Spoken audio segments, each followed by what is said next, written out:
Hi everybody, welcome to English 112, and my name is Lillian Ruiz, and this is perhaps one of the most unusual semesters any of us will ever experience.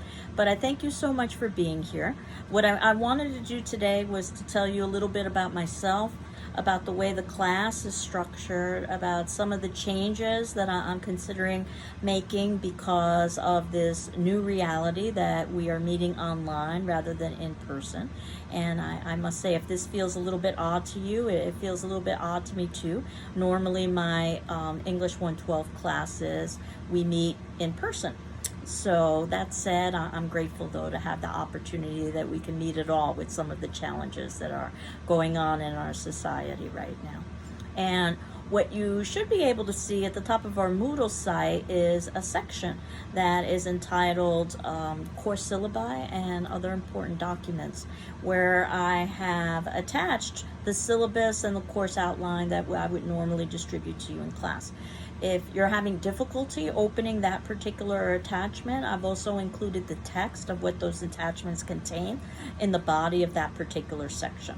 So I thought what I would do is I would review the syllabus and the outline with you, and also tell you a little bit about some of my proposed changes, and hopefully get a little bit of feedback from you so that we can begin in earnest next week. And if you're looking at what I posted for the draft syllabus for English 112, you can see that there's just a little bit of contact information there.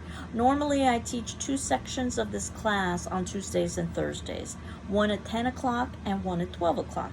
And usually what I do is I offer my students the option of attending either class because they're both similar.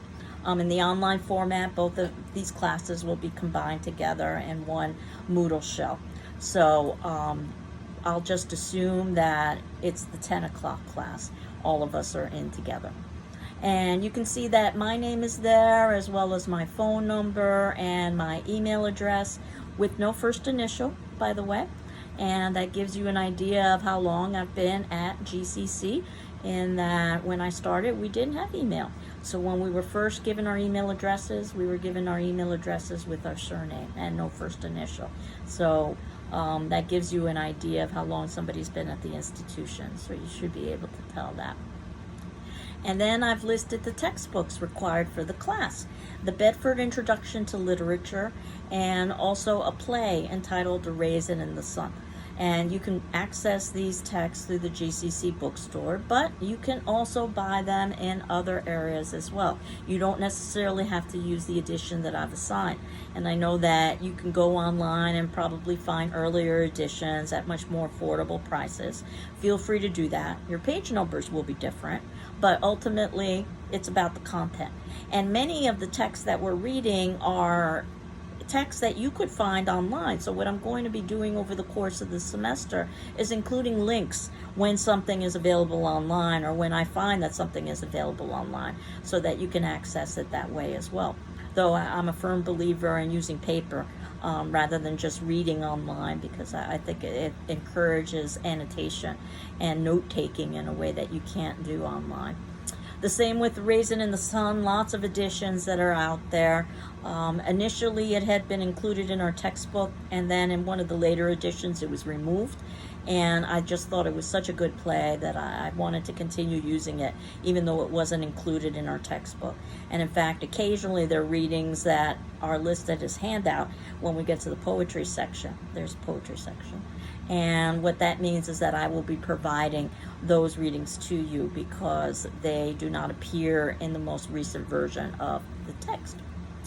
And in terms of Introduction to Literature, I thought I would read to you the course description that this class builds and extends on the academic writing process and skills introduced in English Composition 1. So in other words, all of you should have taken what we call English Composition 1 at GCC, the introductory level English class. And what you should have discussed in that class is basically how to go about writing a paper and how to read critically and analytically. So now we're continuing that, but our focus isn't going to be talking about, let's say, current events or talking about your personal experiences. Our focus will be talking about literature, which is one of the things we need to define at the very beginning of the semester. What is literature? and then how do you go about reading and writing it. So that's how we'll be beginning our semester. But at any rate, to continue reading the course description, students develop close reading abilities for a variety of literary and non-literary texts and hone critical thinking skills as well as research and documentation skills using a variety of texts that may include essays, fiction, poetry, drama, amongst other texts.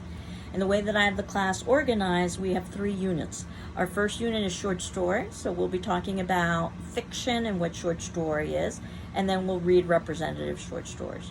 The second unit is drama, and then what we will do is talk about what a play or a drama is, and then we will read and watch 3 representative dramas. And then finally, our last unit is poetry, and again, we'll discuss what poetry is, and then we'll read some representative poems. So, in terms of writing assignments, they emphasize the formal, researched, and documented essay, but can include creative experiments and literary analysis. And I'll talk a little bit more about some of the writing assignments that we'll be doing over the course of this semester. Course readings include selections from a wide variety of authors, genres, and texts that engage students in analysis and research. And there are 3 different options that we offer at GCC. This is English 112, which is an overview of fiction, drama, and poetry. You could also opt for English 116, which also includes the analysis of cinema as an academic discipline, in addition to literature. Or English 114, which also includes the creative writing, the production of texts, such as poetry or short story or even drama. Under learning outcomes, what I've indicated is what you should be able to achieve at the ending of this semester. Number 1, to develop an appreciation for and understanding of literature. Number 2, to see reading and writing as an ever-evolving process. I oftentimes have individuals ask me, well, don't you get bored talking about the same text? And I really don't. And one of the reasons why is because there's so much depth and complexity. And that's one of the things we'll talk about with literature, that each time you reread it, you should be able to find more nuance and be able to have a different perspective. Number 3, to use the rules of formal academic writing. This is an English class, and we'll quickly review some of those rules, though I suspect that you talked about them in depth in your English 101 class. To promote each student's unique sense of voice in his or her writing. In other words, you don't necessarily have to sound like me or a textbook, and you can express yourself as long as you're following those particular academic rules of writing. To improve oral and written communication skills, and I have that on all of my syllabi. In addition to teaching English classes, I also teach public speaking classes, and I also teach media classes. So basically, the idea of oral and written communication skills are important for all of those.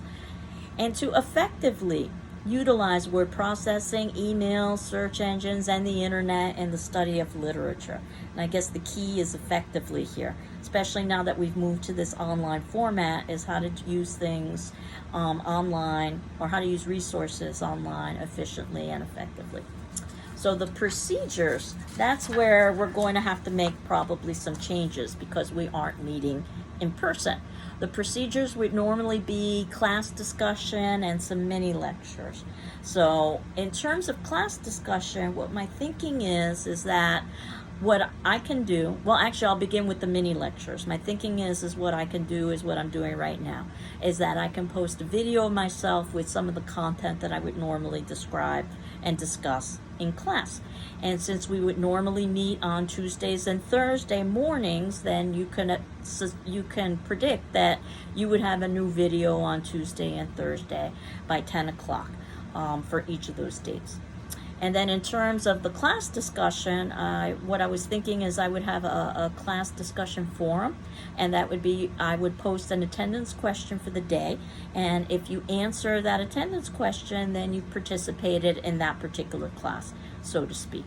And you can participate as much or as little as you like, just like you would do in a brick and mortar class. I know some people like to talk a lot and they interact with their peers, and some are very quiet and they think and reflect, and I think both of those are excellent ways to learn. I don't think one is better than another. And actually 10% of your grade is a class participation grade. And what I was also thinking that I could do is hold some optional Zoom and chat room sessions for the class. I understand that it's just about impossible to be able to find the time, particularly during these challenging times when everybody is available. But what I thought I could do is that I would find a time that hopefully many people would be available for.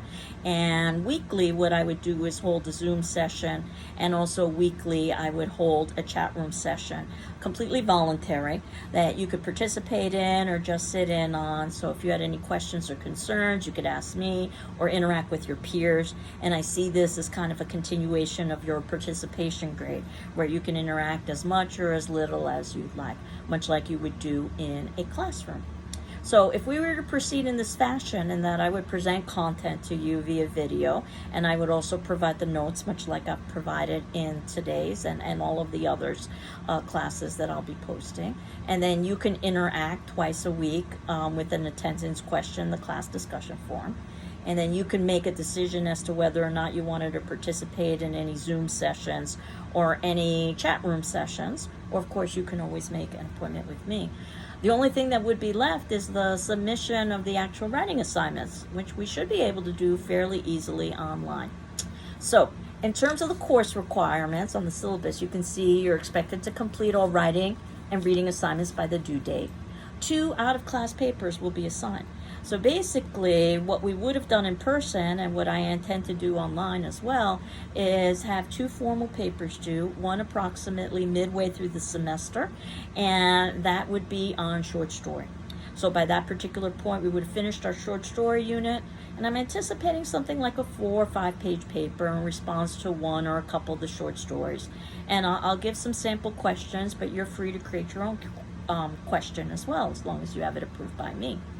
And in terms of the first paper, I see it as a kind of learning exercise on how to write papers about literature.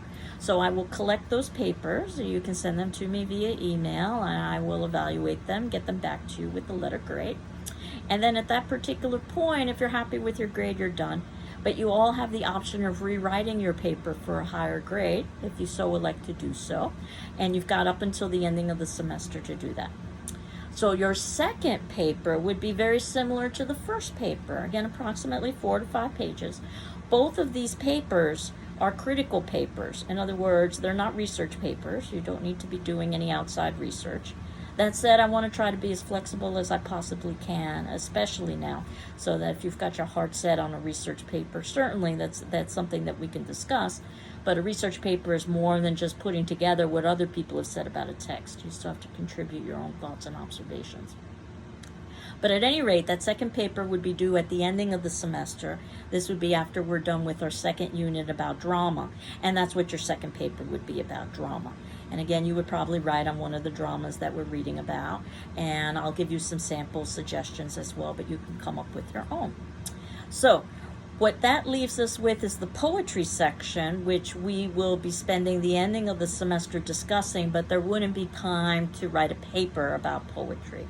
And that's where the final exam comes in, because there is a final exam for this class, and that the final exam can be devoted to poetry, where what I would do in an in-person class is I would just select some of the poems that we discussed in class at random and ask you to write an essay on 2 of the lists that I provide with you. And it would be open book, open notes, so you can reference any resources that you'd like. And I would like to duplicate that as well in the online experience, so that I would post it, and then you'd have approximately 24 hours or so to be able to return that final exam to me. That would be the bulk of the final for poetry, because you didn't have an opportunity to write a paper on poetry. That would be 80 points. The 20 leftover points, a 10-question or a 10-point question on short story and a 10-point question on drama, just to give an overview of the class itself as you're leaving. So that's my thinking. In addition to that, there are also periodic journal entries discussing your reactions to the readings. And these are informal writing assignments where you're not evaluated for grammar or mechanics, just purely for content. And what I'm going to do for each of our units, at the ending of our units, I'm going to ask you for a journal or a kind of reading response. I'll ask you to choose 3 of the texts we've read in each unit. So for short story, I'll ask you to write on 3 short stories. And what most people do is write about a page or so for each short story they select. So it's about a 3-page journal. And again, I evaluate it not for grammar, but basically for content, and I evaluate it in terms of my grading informally as well on a checkmark system, whether that be a plus, or which would be excellent, or a check plus, which would be very good, or a check, which would be satisfactory, and so forth. And you would be handing that in before you would actually be writing and submitting your formal paper, so that you could use that feedback if you so wanted to on the paper. So you'll do that with short story, and you will also do that with drama. We're reading 3 dramas over the semester, and I'll ask you to respond to each of those 3 dramas informally, perhaps a page for each of the dramas. Submit in that journal to me via my email. I'll return it back to you with commentary, and perhaps you can use some of that for your drama paper. And then your very last journal will be for the poetry section, which you will submit into me. Again, you choose 3 poems out of the poems that we've read over the course of the semester. I will return it to you before the final exam so that you could utilize that information if you so wanted to for your final examination. So those are basically the assignments for the class. I wanted to read to you the Institutional Services Disability Statement, which happens to be on the syllabus, that Greenfield Community College values inclusion and equal access to its programs and activities, and is committed to fostering an environment of respect and full participation. Our goal is to create learning environments that are equitable, inclusive, and welcoming.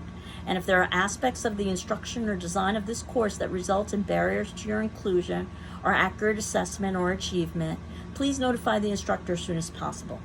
And if you are a student with a disability and may need reasonable academic accommodations, please contact the Office of Disability Services as soon as possible to discuss your needs and options. And there's information there for their website and also their contact information. Especially now, considering this new mode of delivery throughout the entire college, I want to try to be as flexible as possible and get as much feedback as I can from you in terms of what you think it will be the most effective way for formatting this particular class. Again, what my hope is that we can keep the assignments the same as we normally would. We can duplicate some of the class experience through video. You can duplicate some of the class discussion through answering your class discussion forum questions and perhaps attending some optional Zoom or chat room situations. But if you've got other ideas, please let me know. Though I can say this system has worked pretty well for the summer classes that I've taught this past summer. So I think it probably will work pretty well for us. You can see that there's a section on the response journal, which I was talking about, that reading and writing is an ongoing process. The journals are meant as an opportunity for you to discuss your reactions to the reading. Guidelines, very informal. Occasionally, I might give you a question to consider if you wanted to, but basically, you should, on the whole, write down whatever relevant thoughts or questions. Sometimes the questions are more important than the answers that you might have about a reading. I think it makes sense to do it after you're done with the reading, but it's up to you as to when you do that, because you can certainly incorporate information from what I've discussed in class, what your classmates have discussed, and perhaps the discussion forum and any other discussions that might have occurred in any Zoom or online chat. And late work. If it turns out that you need additional time for something, please ask me and I'll be happy to give you an extension. I do that with all of my classes anyway, so if you've taken a class with me previously, you know that. But particularly now, as I said, I want to try to be flexible. So if you can't make a due date, please do not panic. Just talk to me about it and we'll work it out. Attendance, again, we're not meeting in person, obviously, but I thought I could try to duplicate the attendance by having you answer an attendance question. And again, I encourage you to read all of the responses from all of your classmates, because this is how ultimately you'll get a sense of what we might have been discussing about one of the literary texts in class. And you do have the option of being able to be absent twice without that influencing your attendance grade. So ultimately, hopefully, you'll be able to respond to all of the questions, but you would have the option of not necessarily participating into, and that wouldn't have a negative impact on your attendance grade. And your attendance grade is part of the participation grade, which is 10% of your grade. The journals, by the way, which you're doing 3 of, and you're responding to 3 short stories for Journal 1, 3 dramas for Journal 2, and 3 poems for Journal 3. All of them together are worth 15% of your grade. And again, I'm not evaluating for grammar and mechanics, so it's done on an informal basis. Paper number 1, which would be on short story, which you would submit in approximately midway through the semester. That would be 25% of your grade. You would earn a letter grade, but you would have the option of revising it for a higher grade. Paper number 2, which would be due at the ending of the semester, 25% of your grade. You probably wouldn't have time to revise that. That would be on drama, unless you could submit in that paper early enough so that we could negotiate that it would be to your learning benefit for you to do a revision, and there would be time for me to accept that. Others have done that before, and I'll be honest. And finally, the final examination, 25%, the bulk of which is devoted to poetry. So that's basically how the class is constructed. In terms of papers, you can see in the syllabus, the section is just mostly about formatting, about papers should be typed, double-spaced, have 1-inch borders. Again, something you've probably talked about in English 101, but we'll briefly discuss it as well in class. Same idea for late work. If you just need additional time, just ask me, please. I'm going to skip the plagiarism section, and since I've just talked about the grading section, which was at the very ending of the syllabus, I will go forward to the next piece, which is entitled Course Outline. And that basically is an outline of the reading that we will be doing over the course of the semester. And as a literature class, there's a good amount of reading. And you can see the note at the top that dates and assignments may be subject to change. Please bring the assigned text when you are watching a video, if at all possible, because it will probably help you if I make reference to a particular quote. And assigned readings should be completed before the dates indicated.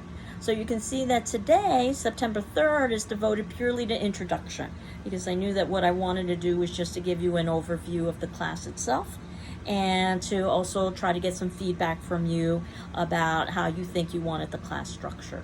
And basically, we begin in earnest next week, which happens to be for us on Tuesday, where I've got a set of readings assigned that I'm hopeful that you could do before Tuesday on the 8th, where the readings are entitled Reading Imaginative Literature, Critical Strategies for Reading, Reading Fiction. And I've indicated page numbers if you're using the edition that I ordered, but if you're using another edition, you should be able to find that just on different page numbers. Basically, this is just an overview of what literature is. This is preparing us for the class itself. The class, as far as I'm concerned, begins on the 10th of September when we start reading some short stories. And we're going to read A Secret Sorrow and A Sorrowful Woman. We're also going to talk a little bit more about writing about fiction and different kinds of literature that we might experience. Week 3 is when we are going to begin reading some short stories that perhaps you have some familiarity with. On the 15th, I've got The Story of an Hour by Kate Chopin. And I don't know if you've ever had the experience of reading that particular short story, and we'll talk a little bit about why she's an important writer. And she's from the 1800s, so what I wanted to do was to give a mix of some older and some newer writers. We'll also talk about reading in the writing process as we continue to get prepared for doing things like writing journals or writing papers. On the 17th, we'll talk about a short story that you may be familiar with, A Rose for Emily, which also includes an interview with the author who wrote A Rose for Emily, and we'll discuss that.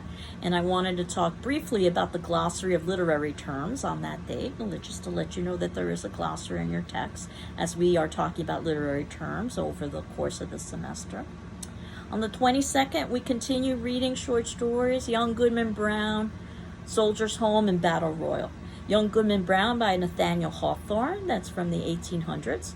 Soldier's Home by Ernest Hemingway, 1925. And Battle Royal happens to be the first chapter of a novel entitled Invisible Man, not The Invisible Man, but Invisible Man. And that first chapter was originally released as a short story. So this is a way that we could talk about a short story, but also talk about it in the context of novel, because that's how it was ultimately developed. And that is in 1952 by Ralph Ellison. And then we finish up reading our short stories with 2 short stories on the 24th of September. One entitled Girl by Jamaica Kincaid, and the last one entitled Popular Mechanics by Raymond Carver. Jamaica Kincaid's piece is from the 1970s. Popular Mechanics is from the 1980s, though I suspect you'll find it to be very relevant for today. And this is around the time, the 29th of September or so, when you would be handing in your first journal, where you would be responding to 3 of the short stories out of the many short stories that we discussed in class. Though you can always hand in a journal early, certainly that's wonderful. And at this point, this is where we shift as a class and we start talking about drama. So on the 29th of September or so, we introduce the idea of what drama is and different kinds of dramas. And the first drama we're going to begin with, that you may be familiar with, is Oedipus the King.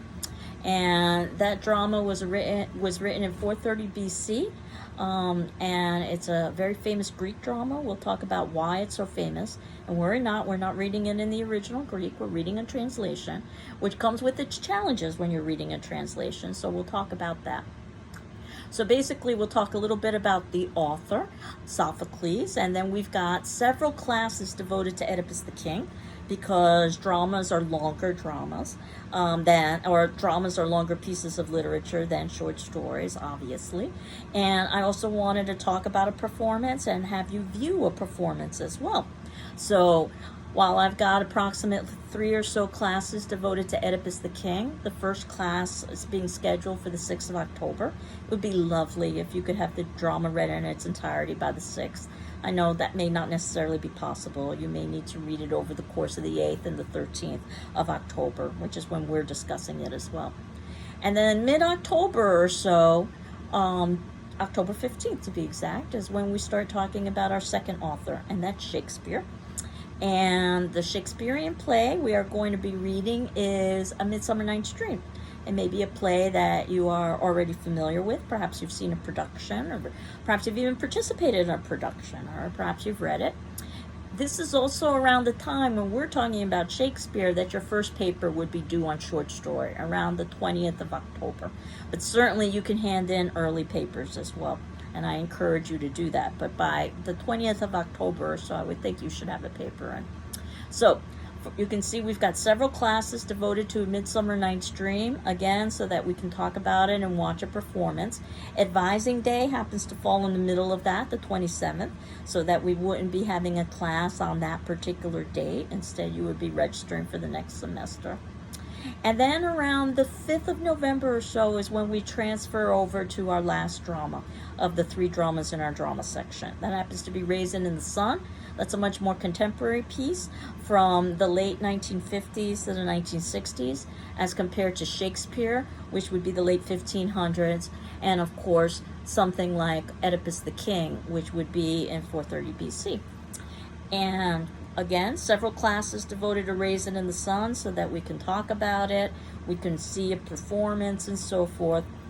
You can see I've also tried to embed some catch-up classes during these dates in the event that we start to fall behind, or for whatever reason we needed additional time to kind of finish up a unit. And then finally, we will be around the 24th of November or so moving into our final unit, and that happens to be poetry. And once again, we begin with an overview. What is poetry? How do you read it? How do you write about it? This is around the time your second journal will be due on dramas, so you can certainly hand in your journals early. You would be writing briefly on Oedipus the King, briefly on A Midsummer Night's Dream, and briefly on A Raisin in the Sun. And then on the 26th, we continue to start, or we begin to start reading some poetry. I tried to put it in chronological order so that you could see progression. We begin with Shakespeare, and Shakespeare is not only a well-known dramatist, but also a well-known poet. We'll begin with one of his sonnets, Shall I Compare Thee to a Summer's Day. So we begin with the English Renaissance and the 1600s with poetry. We move to another author who's also English, but this is the late 1600s, an author named Andrew Marvell with a poem called To His Coy Mistress, which you may or may not be familiar with. That puts us to the 1st of December, which is Thanksgiving. And then after Thanksgiving, we continue reading other authors, one by the name of Anne Bradstreet, who is also writing in the 1600s in England, the author to her book. The Sick Rose by William Blake. He was writing in the 1700s. Because I Could Not Stop for Death by Emily Dickinson. She was writing in the 1800s. And this is around the time that we're going to be seeing a shift in some of the content of the poetry, and it's also where we're moving away from British authors and we're moving to American authors. And in order to illustrate that shift, I've got a poem that I will be providing to you online rather than handout that's entitled American Poetry, that sort of prepares us for that shift. Because by the 8th of December, we'll start reading some very famous American poets that you probably are familiar with. The Road Not Taken by Robert Frost. Next to, of course, God I by E.E. Cummings. America by Allen Ginsberg. We Real Cool by Gwendolyn Brooks. Now, poetry by nature is shorter than short story and drama, which is why we've got more poems scheduled than we might have short stories or dramas. That said, poetry tends to be very condensed, so it still requires very careful reading. And then basically we finish up our poetry section by talking about a poem that you may or may not be familiar with, Hazel Tells Laverne by Mershon. Then The Lover Not Taken by Farley. And lastly, Coca-Cola and Coco Frio, a poem from the 1990s, and that's Martina Spada. That would be the 10th of December, which would also be the date in which your second paper would be due. By that point, you would have handed in a journal on drama, and I would have returned it to you.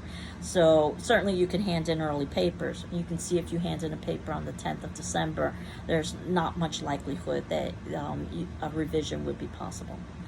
And then we end our class on the 15th with a catch-up class where we just sort of serve a summary, and that would be the date where you would hand in your third journal on poems, where you would select 3 poems from our poetry section.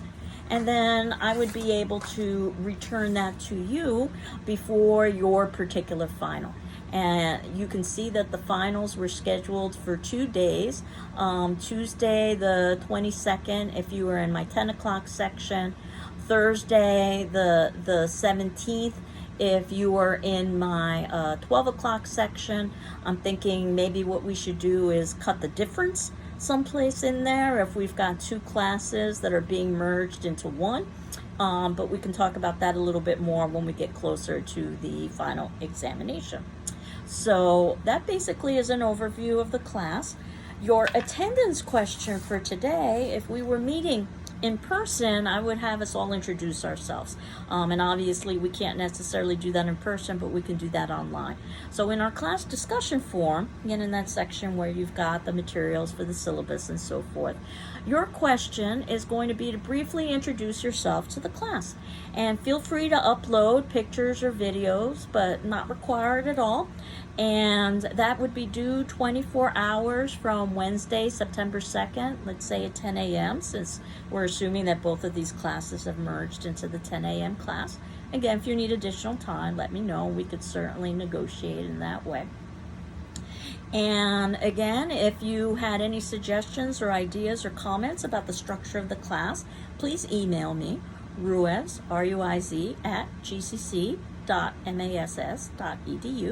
I'll put all of that together, and then next week what I will do is I will put up a finalized syllabus and finalized process for how we will be conducting the class. So I hope you're well, I'm well, and welcome to the semester. Take care. Bye-bye.